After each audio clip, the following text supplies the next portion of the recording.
자, MRS의 기본. 자, 이제 세 번째 시간이 되겠습니다. 자, 바로 시작하겠습니다. 자, 앞서 말씀드린 내용 다시 간략하게 리뷰하면 MRS는 흡수 분석의 일종이고, 즉 여러 에너지 상태에 놓여 있는 핵들이 각각의 에너지 준위의 차이에 해당하는 에너지를 흡수할 때 전이 현상이 일어나고, 이 부분에 대한 간단한 양자역학 내용을 보셨고, MRS 현상도 즉 에너지 준위들의 차이를 만들어야 되며, 이때 이 에너지 준위들의 차이를 만드는 그런 현상은 스핀 양자수 i인 핵은 EI 플러스 한 개의 불연속적인 양자 상태에서 에너지를 잃지 않는 그런 정상 상태라는 거. 즉 양성자의 경우엔 두 개의 에너지 상태가 그래서 존재한다는 내용에 대해서 말씀을 드렸습니다. 자, 그렇다면 자, 약간의 이해를 돕기 위해서 자, 에너지 흐름에 중요한 역할을 하는 이 전자를 공에 비유한다면, 전자는 일반적인 공과 달리 자, 비탈길을 미끄러지듯이 내려가며 움직이지 않고 계단과 같이 미리 정해진 위치로만 이동한다는 게 보통 일반적으로 비유하는 전자 이동에 대한 비유가 되겠습니다. 실제로 앞서 말씀드렸듯이 이제 보호가 원자 모델에 따라서 미리 정해진 궤도상에서만 존재한다는 내용의 연구 결과에 대해서 이제 양자역학에 대한 그런 어떻게 보면 선구자적 역할을 하게 됐고, 즉 궤도 사이에 어느 지점에 존재할 수 없다는 뜻이 되겠습니다. 이러한 뜻은 즉 이 원리가 에너지의 불연속적이라는 결과를 가져오게 되는 겁니다. 자, 왜냐하면 물질에서 에너지의 흐름은 전자가 궤도를 옮겨갈 때 방출되거나 흡수되고, 즉 예를 들어 전자가 바깥쪽 궤도에서 안쪽으로 이제 이동할 때는 보유 에너지가 줄어들며 물질이 안정화되는 현상이 나타나고, 이때 남게 되는 에너지는 이제 빛과 같은 형태로 방출이 되는 거고, 반대로 얘기하면 전자가 외부 에너지를 흡수해 들뜨게 되면 바깥쪽 궤도로 상승하게 되는 이런 현상이 나타나는데, 이런 식으로 전자는 궤도를 여러 단계 이동하게 되는데, 이동 쪽에 따라서 각각 나오는 빛이 다르게 됩니다. 즉, 이 각각 나오는 빛에 대한 현상을 조사하면서 앞서 말씀드렸던 여러 이제 연구자들이 이거에 대한 과학적 증명 형태로 선 스펙트럼에 대한 결과물을 보여주고 있는 것이 되겠습니다.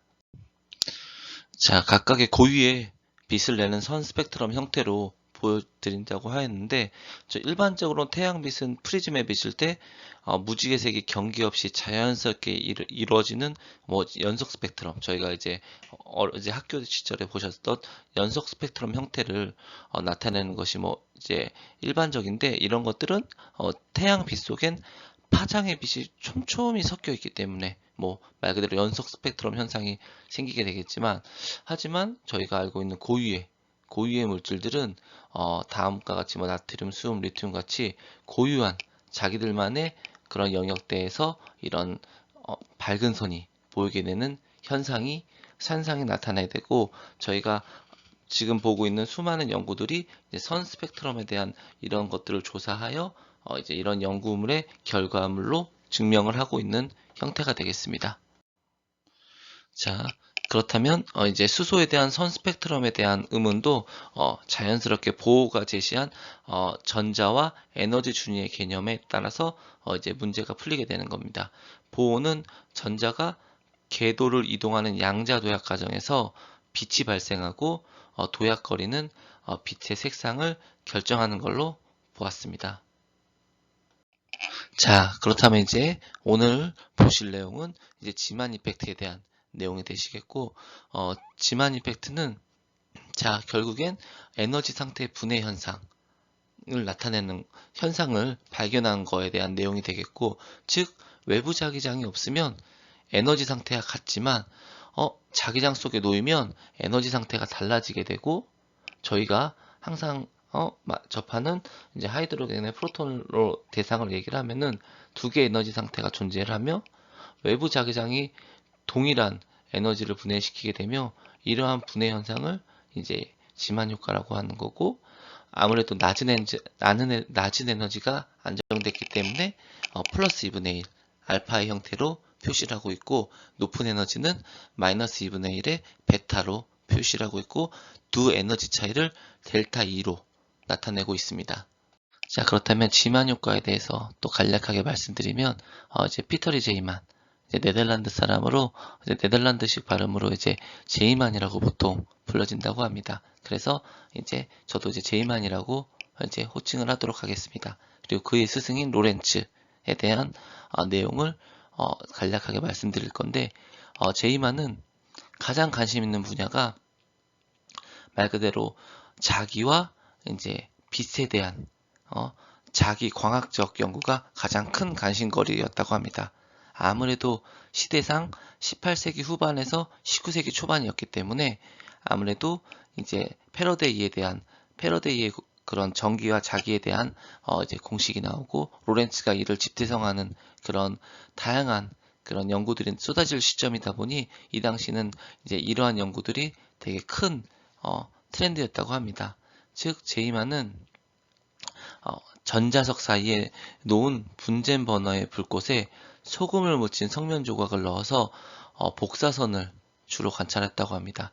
즉 그런 복사선들은 이제 앞서서 말씀드렸던 선 스펙트럼 형태로 나타냈고, 이러한 선 스펙트럼 형태를 관찰하여서 어떤 차이를 보는 것들이 주 연구 목적이 되겠는데, 이제 제이만은 연구 중에 이상한 현상을 발견하게 된다고 합니다. 즉 전자석의 스위치를 켜자 선명했던 스펙트럼 선이 살짝 펴져서 두꺼워지는 것을 발견했다고 합니다. 전자석의 스위치를 끄자 스펙트럼에서는 다시 원래 상태로 돌아갔다고 합니다. 즉 제이만은 방금 관찰한 현상이 정말 맞는 건지 확인하려고 다양한 물질을 가지고 또 실험을 반복하였다고 합니다. 그래서 초반에 했던 나트륨 대신 리튬을 이용해서 실험을 하였는데, 마찬가지로 전자석의 스위치를 켜면 스펙트럼의 선은 뚜렷하게 두꺼워지는 것을 확인하였다고 합니다. 자, 이러한 즉 그림처럼 자기장이 없을 때 나타낸 두 줄의 나트륨과 자기장을 걸어줬을 때 갈라지는 스펙트럼의 선들의 그 당시 연구 결과에 대한 그런 내용이라고 합니다.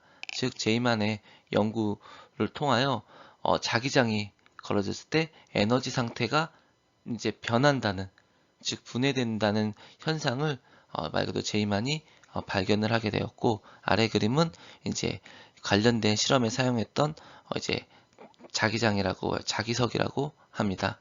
즉 이러한 연구 결과를 토대로 이제 제이만과 그의 스승인 로렌츠는 제2회 노벨상을 수상하게 됩니다. 즉 1902년에 노벨상을 수상하게 됩니다. 제2회. 제1회 노벨상은 참고로 저희의 이제 아버지라고 불리는 이제 렌트겐이 되겠습니다. 자, 그렇다면 다시 본론으로 돌아와서 지만 이펙트, 즉 지만 효과에 대해 가장 중요한 내용은 델타 E는 자기장의 크기에 비례하게 된다가 되겠습니다. 즉 자기장의 세기가 크면 클수록 두 에너지 차이는 커지게 되고, 이러한 것들은 저희의 가장 큰 영상 모달리티에서 얻을 수 있는 가장 큰 장점인 센시티비티, 감도가 좋아지는 현상이 생기게 됩니다. 즉 다시 말하여 물은 높은 곳에서 낮은 곳으로 흐르는 것 같이 MR 현상은 나타날 수 있는 핵, 즉 저희는 주로 이제 하이드로겐의 프로톤이 되겠는데, 핵이 자기장 속에 놓였을 때 높은 에너지 상태보다는 낮은 에너지 상태에 더 많은 핵들이 분포를 하게 되고, 이때 분포되는 결과에 따라서 즉 자기장 저희가 볼 수 있는 센시티비티의 결과물이 달라지게 됩니다. 즉 자기장의 세기가 커지면 커질수록 센시티비티, 감도는 좋아지게 되고, 우리는 이러한 것들을 영상에서 SNR에 좋아지는 현상으로 접할 수 있게 되는 겁니다. 그리고 이러한 결과물은 정량적으로 이제 볼츠만 방정식으로 예측을 할 수가 있게 되겠습니다. 자, 그렇다면 이제 볼츠만 방정식을 안 볼 수가 없겠죠? 자, 볼츠만 방정식은 아마 이제 교재에서도 항상 단골로 나오고, 이제 입문 강좌라든지 이런 연수 강좌 때도 단골로 나오는 거기 때문에 공식은 한 번 정도는 보셨을 거라 생각합니다. 즉, 뭐 이해를 좀 쉽게 하기 위해서 i는 2분의 1, 즉 앞에서 든 두 에너지 상태가 존재하는 상황을 고려하여서 보통 일반적으로 공식이 표현되고요. 즉 하이드로겐 프로톤으로 보통 예를 들어서 공식이 표현되고, 높은 에너지 상태에서 존재하는 핵의 수를 n 플러스, 낮은 에너지 상태에 존재하는 핵의 수를 n-라고 한다면 상대적인 분포는 위의 공식처럼 나타낸다고 보통 교재에 나타나고 있습니다. 여기서 R은 기체 상수이며 T는 절대 온도. 이제 보통 일반적으로 나타내는 이제 상온에서의 절대 온도가 되겠습니다. 자, 그렇다면 볼츠만 방정식을 간단하게 이제 대입을 해보면 60MHz, 즉 14,092가우스, 테슬라로 표현하면 1.5 테슬라가 좀 안 되는 60MHz를 가지고 계산을 해보면 델타 E가 0.05 칼로리스 몰이 되겠고, 즉 앞에 말씀드렸던 이제 기체 상수와 절대 온도를 곱하게 되면 592 칼로리스 몰이 나오게 됩니다. 이 공식을 대입하면은 즉 1, 개를 더 가지는 0.9999가 되기 때문에 한 개를 더 가지는 구조가 되게 됐습니다. 즉 예를 들어 m-가 이제 10만 한 개를 가지고 있고 n 플러스가 10만 개를 가지는 구조가 되겠습니다. 즉 한 개만을 더 가지는 구조다 보니 이는 UV 분광학 또는 IR에서 사용되는 진동 에너지 준위에 비하여 큰 차이가, 즉 감도가 떨어지는 문제가 되겠습니다.